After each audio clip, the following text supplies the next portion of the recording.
Hello everyone. तो चलिए आज हम सी प्लस प्लस के आगे के एमसीक्यू जो बचे हुए थे, आज एमसीक्यू ये जो हम सी प्लस प्लस का कराने जा रहे हैं उसका आज लास्ट पार्ट है। तो इसमें आज C plus plus with OOPs का जो ये पूरा सेक्शन है ये यहाँ पे ख़त्म हो जाएगा।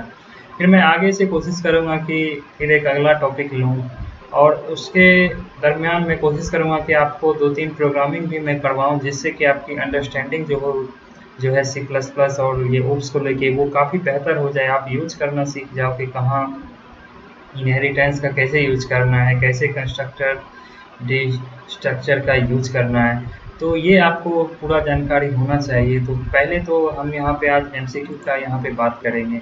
तो यहाँ पे मैंने आपको 65 क्वेश्चन तक मैंने आपको करवा दिया था। अगर आप इसको सही से देखो, मैंने आपको 65 क्वेश्चन तक यहाँ तक मैंने आपको करवा दिया था। तो आज हम आगे चलेंगे, जो भी इम्पोर्टेंट क्वेश्चन होंगे मैं उन्हीं का यहाँ पे डिस्कस करूँगा, जैसा कि मैं आपको पहले ही बता चुका हूँ। तो यहाँ पे हम 66वां क्वेश्चन पे चलेंगे। 66वां क्वेश्चन, वैसे यहाँ पे क्वेश्चन थोड़ा कट हो गया है, बट मैं आपको क्वेश्चन पढ़ के बता दे रहा हूँ।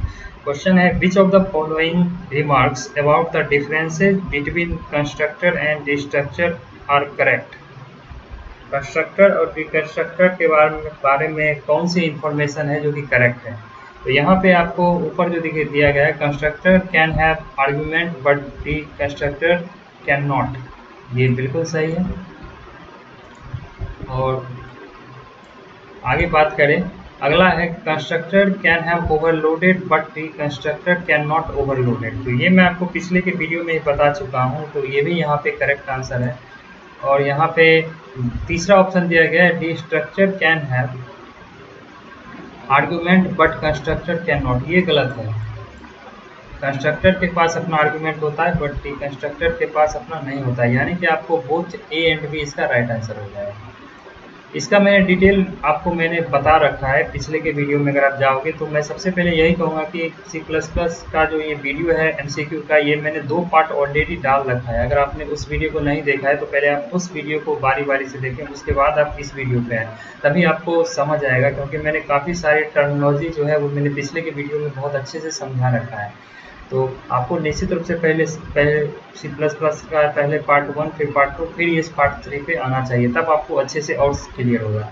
और उससे पहले मैंने कंप्यूटर सिस्टम आर्किटेक्चर का वीडियो भी करा रखा है एमसीक्यू, वो भी आप जाके आपको करना है। मैंने लॉजिक गेट्स का करा रखा है, इनहेरिटेंस का करा रखा है, सबका मैंने आपको अलग अलग वीडियो करा रखा है। तो वो सब आपको देखना चाहिए, फिर जाके इस एमसीक्यू पे आपको आना है, तभी आपको कुछ बेहतर समझ आएगा। तो यहाँ पे मैंने कंस्ट्रक्टर और डिकंस्ट्रक्टर की बात करी, तो मैं आपको इसको थोड़ा प्रोग्रामिंग में अगर दिखाऊं, तो अगर आप ये देखो जरा, यहाँ पे आप देख सकते हो क्लास क्यूब है। एक हमने क्लास क्यूब लिया, उसके अंदर मैंने इंट वेरिएबल साइड लिया, क्यूब का साइड, और हमने फिर ये एक्सेसिफायर पब्लिक रखा। आप देख सकते हो कि मैंने कहा था कि कंस्ट्रक्टर का सेम नेम होता है जो क्लास का नेम होता है। जैसे कि यहाँ पे क्लास क्यूब है, तो आपको यहाँ पे कंस्ट्रक्टर भी क्यूब ही रखना है। फिर हमने यहाँ पे पैरेंथेसिस दिया और उसके बाद हमने सी आउट करवा लिया कंस्ट्रक्टर कॉल, तो इसमें कंस्ट्रक्टर कॉल होगा। उसके बाद यहाँ पे आप डी स्ट्रक्चर देख रहे हो, तो यहाँ पे डी स्ट्रक्चर का जो ये साइन है, ये आपको ध्यान रखना है। ये इस तरह से जो ये एरो ये जो बन रहा है, ये हमारा यहाँ पे इसका साइन होता है, और फिर आपको यहाँ पे इसको सी आउट करवा लेना है। तो यही कुछ इसका स्ट्रक्चर होता है जो आपको ध्यान रखना है। चलिए आगे के क्वेश्चन पे चलते हैं। आगे का अगला क्वेश्चन है, यहाँ पे 67 नंबर जो क्वेश्चन है, if default constructor is not defined then how the object of class will created. तो ये भी मैंने आपको पिछले के वीडियो में बता रखा है। तो यहाँ पे इसका राइट आंसर हो जाएगा, compiler automatically provides its default constructor to build the object. चलिए नेक्स्ट पे चलते हैं। एज्यूम द क्लास टेस्ट, एक क्लास है। Which of the following statement is responsible to invoke copy constructor? तो यहाँ पे कौन सा जो आर्गुमेंट है जो कि कंस्ट्रक्टर को इन्वोक करने के लिए वैलिड होगा। तो आप यहाँ पे अगर यहाँ पे मान लो क्लास टेस्ट है, तो हमने यहाँ पे टेस्ट एक क्लास बनाया, उसका हमने T2 और T1 जो है हमने एक स्टेटमेंट के अगर हमको कॉपी करना है, अगर मान लीजिए क्लास जैसे हमारा क्लास टेस्ट हो गया तो उसमें एक मेंबर एलिमेंट हमारा T2 है, T1 है, तो उसको हम इस तरह से भी कॉपी कर सकते हैं। और T4 इक्वल टू T1, तो यहाँ ये T2 इक्वल टू, एक सेकेंड आपको वेट करना है, हाँ, test T4 equal to T1 ऐसे भी ये कॉपी होगा और T2 T1 ऐसे भी ये कॉपी होगा। तो यहाँ पे बोथ A एंड B इसका राइट आंसर होगा। तो चलिए आगे बढ़ते हैं। 69 नंबर है, when the compiler can not differentiate between two overloaded constructor they are. तो यहाँ पे आपको क्वेश्चन से ही थोड़ा इसका आंसर निकल जा रहा है। जैसे एक कंपाइलर है जो कि कंस्ट्रक्टर में जो ओवरलोड हो रहा है उसको डिफरेंशिएट नहीं कर पा रहा है कंपाइलर, यानी कि कुछ एरर वहाँ पे कोडिंग में है। तो ये इससे क्या हो, इसको क्या बोला जाएगा, इसे एम्बिगियस बोला जाएगा। ठीक है, ऑप्शन नंबर सी इसका राइट आंसर हो जाएगा। चलिए नेक्स्ट पे चलते हैं। If you omit any constructor argument when you initiate an object, if you omit any constructor argument when you initiate an object you must use default value. तो यहाँ पे इसका आप मस्ट यूज डिफॉल्ट वैल्यू क्या करोगे, for all parameter to the right of the argument. ये इसका right answer हो जाएगा, ऑप्शन नंबर डी। चलिए नेक्स्ट पे चलते हैं। अगला यहाँ पे क्वेश्चन है, ये थोड़ा आपको एक लॉजिकल क्वेश्चन है जिसको आपको समझना है। मैं इसको आपको कोशिश करूँगा कि डायग्राम से भी थोड़ा क्लियर करूँ। Assume that we have constructor function for both base class and derived class, यानी एक बेस क्लास है एक डिराइव्ड क्लास है, दोनों के पास अपना अपना कंस्ट्रक्टर है। नाउ कंसीडर डिक्लेरेशन इन मेन, कंसीडर डिक्लेरेशन इन मेन। मान लीजिए यहाँ पे बेस, यहाँ पे एक पॉइंटर लगाया है b equal to new derived. तो in what sequence will constructor be called. तो यहाँ पे कुल मिला के बोला जा रहा है कंस्ट्रक्टर अगर मान लीजिए डिराइव्ड क्लास में भी है बेस क्लास में, तो आखिर ये कॉल कैसे होगा जब हम मेन फंक्शन में कॉल करेंगे। तो इसमें होगा क्या, पहले बेस क्लास का कंस्ट्रक्टर कॉल होगा followed by derived class constructor, यानी ऑप्शन बी इसका राइट आंसर हो जाएगा। इसको जरा मैं आपको डायग्राम से समझाऊं तो ये जैसे कि आप एक अच्छा डायग्राम है ये आप समझ सकते हो। यहाँ पे ऑर्डर ऑफ इनहेरिटेंस देख सकते हो, क्लास बी, एक क्लास सी है, बी है, ए है। ए यहाँ पे डिराइव्ड क्लास है, यहाँ पे बी और यहाँ ए का बेस क्लास, यहाँ पे बी भी है। और फिर ये यहाँ पे अब ये जो इनहेरिटेंस है ये मल्टी लेवल इनहेरिटेंस आपको दिख रहा है, जो कि मैंने आपको इनहेरिटेंस के वीडियो में ऑलरेडी करा रखा है। तो यहाँ पे आप देख सकते हो ये डिराइव्ड क्लास जो है ये क्लास, इसका पेरेंट क्लास बी है और बी का पेरेंट क्लास सी है। तो ये ऑटोमेटिकली ए का भी पेरेंट क्लास सी हो जाता है यहाँ पे। तो यहाँ पे ऑर्डर ऑफ कंस्ट्रक्टर को अगर आप देखोगे तो ये ऑर्डर ऑफ कंस्ट्रक्टर जो है ये ऊपर से नीचे कॉल होता है, यानी कि पहले इसका पेरेंट फिर उसका चाइल्ड फिर उसका चाइल्ड। तो यहाँ पे आप देख भी सकते हो यहाँ पे क्लास सी पहले कॉल हो रहा है, क्लास सी कंस्ट्रक्टर, उसके बाद बी, उसके बाद ए, और ठीक उल्टा इसका डी स्ट्रक्चर कॉल में हो जाएगा। यहाँ पे आपको इसका साइन भी याद रखना, यानी कि नीचे से चलेगा ए, बी और सी। तो यही इसका ऑर्डर होगा, यानी कि कंस्ट्रक्टर में ऊपर से नीचे और डी स्ट्रक्चर में आपको नीचे से ऊपर जाएगा। ठीक है, तो चलिए चलते हैं अगले क्वेश्चन पर। अब यहाँ पे क्वेश्चन हो जाएगा 72 जो आप यहाँ पे देख सकते हो क्वेश्चन, मैं थोड़ा जूम कर देता हूँ। Which of the following is valid class declaration header for the derived class D with base class B1 and B2? तो यहाँ पे कहा जा रहा है जो एक क्लास D का जो डिराइव्ड क्लास है उसका जो बेस क्लास है वो B1 और B2 है। तो इसको हम कैसे डिफाइन करेंगे, तो मैंने आपको बता रखा था कि इनहेरिटेंस में आपको 2 डॉट रखना है। इसको मैं ज़रा कलर बदल लेता हूँ।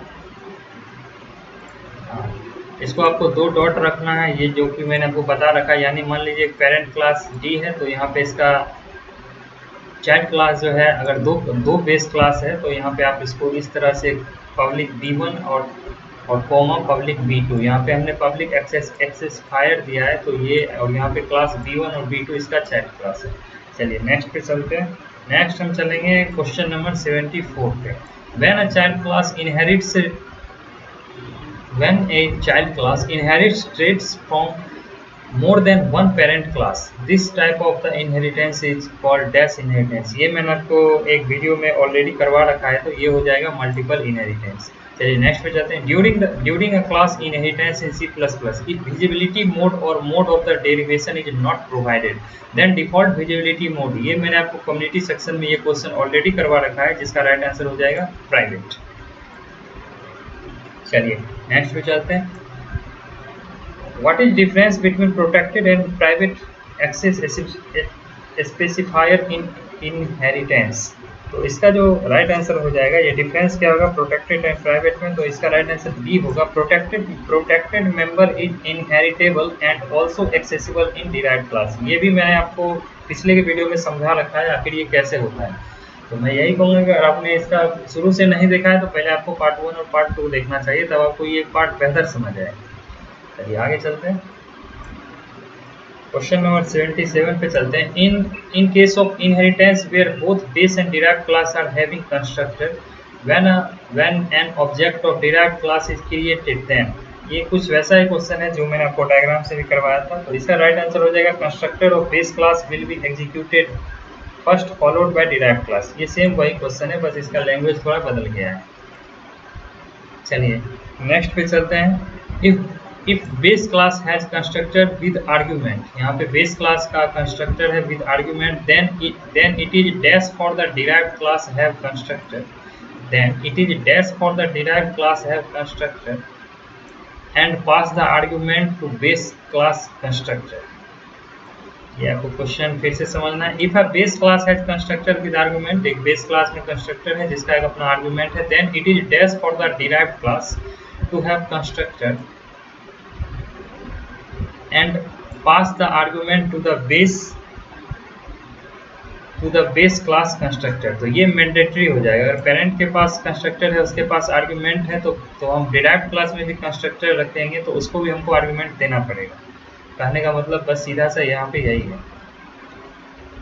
तो ये मैंडेटरी हो जाएगा। चलिए नेक्स्ट पे चलते हैं। When a child class function is called, when a child class function is called, the compiler looks first the matching function name in the. अगर हम चाइल्ड फंक्शन को कॉल करते हैं, कंपाइलर सबसे पहले किसको मैच करेगा? तो यहाँ पे आपका राइट आंसर हो जाएगा class of the object using the function name, class of the object using the function name. When a child class function is called, the compiler looks first for the matching function name in the class of the object using the function name. ये इसको match करेगा पहले। चलिए question number 81 पे चलेंगे। 81 है हमारा, विच of the following accurately describes multiple inheritance. ये मैंने कॉन्सेप्ट आपको पिछले के वीडियो में एक इनहेरिटेंस का जो कराया था उसमें क्लियरली मैंने आपको टोटल बता रखा है। तो इसका मल्टीपल इनहेरिटेंस का क्या कॉन्सेप्ट है? When a child class have 2 और मोर पेरेंट क्लास, यानी कि मान लीजिए एक पेरेंट क्लास ये है, एक पेरेंट क्लास ये है और इसका एक चाइल्ड है ये, तो यही है यहाँ पे मल्टीपल इनहेरिटेंस। एक मल्टी लेवल होता है जिसमें कि एक ये क्लास है जो कि मैंने आपको डायग्राम में बताया था, ये कुछ ऐसा डायग्राम था, ये है मल्टी लेवल इनहेरिटेंस। चलिए नेक्स्ट पे चलते हैं। Streams that will be performing both input and output operation must be declared as class. ये मैंने आपको पिछले के वीडियो में भी ये सेम क्वेश्चन इस टाइप से था, उसमें थोड़ा लैंग्वेज अलग था। जब आप इनपुट और आउटपुट दोनों करवाते हो तो यहाँ पे आई से इनपुट, ओ से आउटपुट, यानी और स्ट्रीम ऐसे ही रह जाएगा। तो ये इनपुट और आउटपुट यहाँ पे, ये जो आपका आईओ स्ट्रीम है ये बस इनपुट के लिए है। ये मैं आपको यहाँ पे थोड़ा करेक्शन करना चाहूँगा, ये इनपुट के लिए है आईओ स्ट्रीम, और यहाँ पे इनपुट और आउटपुट दोनों की बात की जा रही है।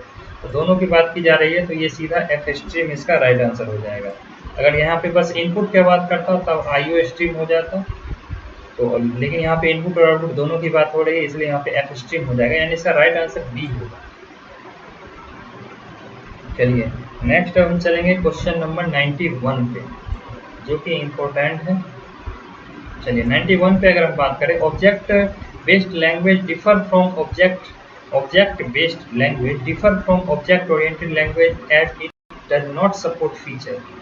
ऑब्जेक्ट बेस्ड लैंग्वेज जो है वो डिफर होता है ओप से, जो कि सपोर्ट क्या नहीं करता है, तो वो आपको ध्यान रखना है। यहाँ पे आपको इनहेरिटेंस और पॉलीमॉर्फिज्म ये आपका सपोर्ट नहीं करता है ऑब्जेक्ट बेस्ड लैंग्वेज, और बाकी ये ओप्स जो है ये जितना भी ये चारों है, ये चारों को सपोर्ट करता है।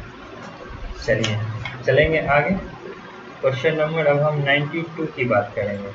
92 में थोड़ा मैच द फॉलोइंग है, जो कि आपको ये सब क्वेश्चन मैंने आपको ऑलरेडी करा रखा है। ये मैं थोड़ा इसको छोटा कर लेता हूँ। हाँ, match the following encapsulation. Encapsulation में मैंने आपको बताया था कि आपको बाइंड वर्ड को या रैपिंग वर्ड को पकड़ना है। तो जैसा कि अगर आप इसमें देख सकते हो, store the related information. Encapsulation की बात करें तो इसका यहाँ पे राइट आंसर हो जाएगा, जैसे the capability of store the related information, यानी बाइंड करना भी है तो रिलेटेड इंफॉर्मेशन को ही, तो ये इसका राइट आंसर 4 हो जाएगा। एग्रीगेशन। एग्रीगेशन क्या है? The capability to store the one object inside of another object. Aggregation यहाँ पे ये इसका right answer, the capability to store one object inside another object. Inheritance की बात करें तो इनहेरिटेंस जो है द कैपेबिलिटी ऑफ क्लास और रिले अपॉन अनदर क्लास। ये तो मैंने आपको काफ़ी बार बताया, ये ऑप्शन नंबर बी, ये बी हो जाएगा। और polymorphism, the capability to write and function और method that works in variety of different way. Function और method that works in variety of different way, तो ये इसका राइट आंसर हो जाएगा ए। तो यानी कुल मिला के इसका राइट आंसर ए हो जाएगा। चलिए क्वेश्चन नंबर 94 पे हम चलेंगे। यहाँ पे अगर हम बात करें which of the following are true about constructor, तो ये मैंने आपको बार बार मैं आपको कंस्ट्रक्टर तब से बता रहा हूँ, तो आप समझ सकते हो कि ऊप्स और C++ में कंस्ट्रक्टर का कितना बड़ा रोल है। तो आपको कंस्ट्रक्टर, अगर आप ऊप्स पढ़ रहे हो तो आप, और C++ पढ़ रहे हो तो आपको कंस्ट्रक्टर और डिकंस्ट्रक्टर जो है वो आपको एकदम क्लियर होना चाहिए। कंस्ट्रक्टर से तो सवाल आपको आना ही आना है, इसलिए ये आपको क्लियर होना चाहिए। चलिए इसका जो राइट आंसर है ये हो जाएगा, A class can have more than one constructor, तो ये हो सकता है। बाकी ये they can be inherited, their address can be referred, यहाँ ट्रू पूछ रहा है। फिर आगे अगर बात करें, constructor can not be declared in the protected section of the class, तो ये भी सही है क्योंकि ये बस पब्लिक में डिक्लेयर होगा। Constructor can not return value, ये भी सही है। तो यानी इसका 1, 4 और 5 यही इसका राइट आंसर हो जाएगा। बाकी ये they can have be inherited, ये रॉन्ग है। Their address can be referred, ये भी रॉन्ग है। चलिए नेक्स्ट पे चलते हैं। क्वेश्चन नंबर 95 है which of the following statement are not true about destructor. तो इसका जो राइट आंसर हो जाएगा, इसका राइट आंसर हो जाएगा ऑप्शन नंबर सी, इसका राइट आंसर होगा। तो इसका जो है like constructor it can also have parameter, इसका पैरामीटर नहीं हो, ये नॉट ट्रू की बात कर रहा है, not true about D constructor. इसके पास अपना पैरामीटर नहीं होता है, तो ये तो गलत ही हो जाएगा। चौथा अगर बात करें, it can be declared in private section only, ये भी गलत है, ये भी पब्लिक में होता है। और पांचवा है, it bears same name as the class and preceded lambda shine. Following the statement are not true about deconstructor, तो इसका है it bears same name as that of the class and preceded lambda shine, preceded lambda sign. तो यहाँ पे ये मैंने आपको बताया था कि लैम्डा साइन तो होता है ये, और यहाँ पे क्लास का नेम तो होता है। तो ये थोड़ा ऑप्शन मुझे इसमें थोड़ा डाउट लग रहा है, तो यहाँ पे इसको थोड़ा स्किप करते हैं। चलते हैं नेक्स्ट क्वेश्चन पे। 98 पे हम चलेंगे। 98 पे कह रहा है which of the statement are true, which of the statement are true. तो ये स्टेटमेंट यहाँ पे ट्रू की बात करें तो function overloading is done at compile time, ये यहाँ पे राइट आंसर है। Protected members are accessible to the member of derived class, ये भी मैंने आपको बता रखा है, ऑप्शन 2 भी इसका राइट आंसर है। अ friend function can be called like a normal function, ये भी राइट आंसर है। यानी 1, 2 और 4, 1, 2 और 4 ये इसका राइट आंसर हो जाएगा, ऑप्शन नंबर डी। बाकी जो दो है, a derived class inherits constructor and deconstructor, तो ये नहीं होगा। Nested class is a derived class, ये भी नहीं होगा। तो चलिए नेक्स्ट पे चलते हैं। When base class is derived in protected mode, then मैंने आपको बताया था कि आप प्रोटेक्टेड मोड को डिराइव्ड क्लास में आप एक्सेस कर सकते हो। तो ये यहाँ पे जैसे 99 नंबर क्वेश्चन है, तो इसका राइट आंसर हो जाएगा, जैसा कि यहाँ पे आपको ये इसके 6 स्टेटमेंट है जिसमें कि कौन सा 2 ट्रू है ये पूछ रहा है। When a base class is derived in protected mode, then क्या हो जाएगा, इसका राइट आंसर वैसे होगा 2 और 4, जिसमें कि public member of the base class become protected member of derived class यानी कि पब्लिक मेंबर जो है बेस क्लास का वो प्रोटेक्टेड मेंबर डिराइव्ड क्लास का हो सकता है, ये सही है। Protected member of base class becomes protected member of derived class, ये भी सही है, ठीक है। हम public member of base class becomes private member of derived class नहीं कर सकते हैं। Public member of base class become public members of derived class, ये भी यहाँ पे नहीं होगा। The base class is derived in protected mode, यहाँ पे अगर हम प्रोटेक्टेड मोड का हम बात कर रहे हैं, अगर हम डिराइव्ड क्लास को प्रोटेक्टेड मोड में रखते हैं तब क्या होगा। तो यहाँ पे अगर हम यहाँ पे जैसे आप देख सकते हो प्रोटेक्टेड मोड में है, पब्लिक मेंबर है तो उसको हम प्रोटेक्टेड मोड में रख सकते हैं, प्रोटेक्टेड मोड है तब हम उसको प्रोटेक्टेड मोड में रख सकते हैं। तो ये यहाँ पे कहने का सिंपल सा मतलब है। और यहाँ पे था जो public member of base class become public member of, तो यहाँ पे पब्लिक की बात ही नहीं की जा रही क्योंकि यहाँ पे डिराइव्ड में भी पब्लिक है, यहाँ पे प्रोटेक्टेड मोड की बात की जा रही। तो ऑप्शन नंबर 2 और 4 इसका राइट आंसर हो जाएगा। चलिए हम लास्ट क्वेश्चन नंबर 100 पे चलते हैं।